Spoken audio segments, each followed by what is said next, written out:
អនុញ្ញាតគ្រប់នឹងជម្រាបសួរពុកម៉ែបងប្អូនដែលកំពុងតែស្វែងរកជាប្រភេទកូនឡានទូយកទៅប្រើប្រាស់ថ្ងៃនេះបងអូនសូមណែនាំនៅរថយន្តមួយគ្រឿងម៉ាក Kia Morning ប្រតិឆ្នាំ04ពុកម៉ែបងប្អូនគឺជាប្រភេទឡានស្អាតឡានថ្មីឡានរៀបចំឲ្យរួចរាល់បណ្ណាមកគេឡើង07ហើយគេចាក់ឲ្យបិទ UV ហើយអស់ពុកម៉ែបងប្អូនតែទៅធានាឡានស្អាតថ្មីខាងក្នុងអីថ្មីក្លុកក្លៀតអីនៅស្អាតម៉ាស៊ីនប្រអប់លេខជើងក្រោមអីនៅអែមនេះបងអូនទៅមកពីខេត្តតមានលៀងទឹកជាប្រភេទឡានស្អាតឡានថ្មីនេះគឺជាប្រភេទ SLX សិនប្រអប់លេខជើងក្រោមអីគឺអែមខាងក្នុងអីថ្មីគ្រឿងចូលអត់មានបាក់បែកអីទេក្នុងលឿងពុកម៉ែបងប្អូនស្អាតមួយញ៉ែ Android ហើយកញ្ចក់ UV ហើយទឹកអីលេងហើយអស់ស្រួល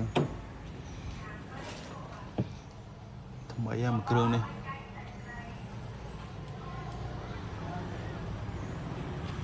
មួយញ៉ែ Android ម៉ាស៊ីនត្រជាក់ល្ងាឯកសារម្ចាស់ដើមទី1មួយញ៉ែ MV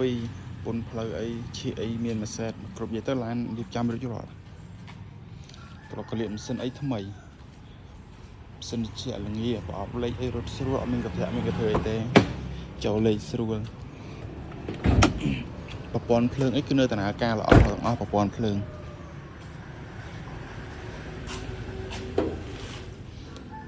ក្រកលៀតស្អាតម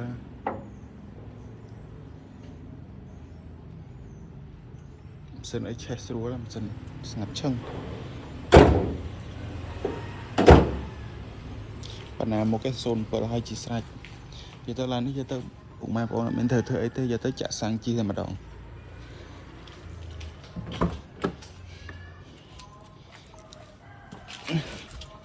មួយញ៉ែអីគឺនៅដំណើរការទាំងអស់ពុកម៉ែបងប្អូន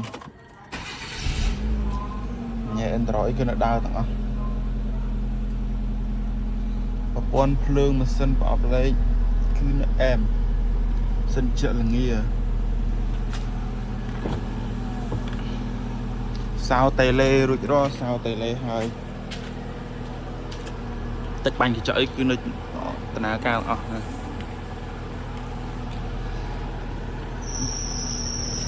អានេះយើងលាន់ខ្សែពៀនតិចចិត្តបាត់ទៅខ្សែពៀនហ្នឹងវាលាន់ទៅប្រព័ន្ធភ្លើងគឺនៅដំណើរការល្អអស់ប្រព័ន្ធភ្លើង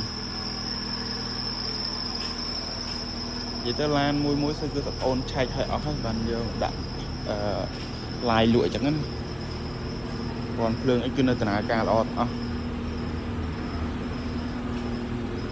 ថ្មីមួយគ្រឿងនេះក្នុងអីនិយាយទៅមកស្អាតហ្មងឡានពុកអីមានលហែកមានអីទេពុកអីមកអាមកដេស្បែកហើយទៀតសាច់ដាច់អីស្អាតអត់មានពុកអត់មានច្រេះ UV អីបិទហើយអស់និយាយទៅឡាននេះដូចបងអូនបញ្ជាក់អញ្ចឹងបើពុកម៉ែបងប្អូននិយាយទៅគឺត្រូវអត់មានត្រូវធ្វើអីទេនិយាយទៅចាក់សាំងជីតែម្ដងហើយបើបញ្ជាក់ពុកម៉ែបងប្អូនឡាននេះតម្លៃបងអូនដាក់38កន្លះចរចាបានតិចតួចបញ្ជាក់ឡានស្អាតឡានថ្មីត្រូវថ្លៃបើកជូនដល់ផ្ទះ25ខេត្តក្រុងសុំអេសាំងតែតិចតួចទេធានាបញ្ជាក់ពិនភាគអត់ឲ្យខុសទេអញ្ចឹងបើសិនជាពុកម៉ែបងប្អូនពេញចិត្តឬក៏ចាប់អារម្មណ៍នៅយន្តមួយគ្រឿងនេះអាចទំនាក់ទំនងមកលេខទូរស័ព្ទដែលបងអូនដាក់បានដាក់នៅខាងក្រោមសូមអរគុណ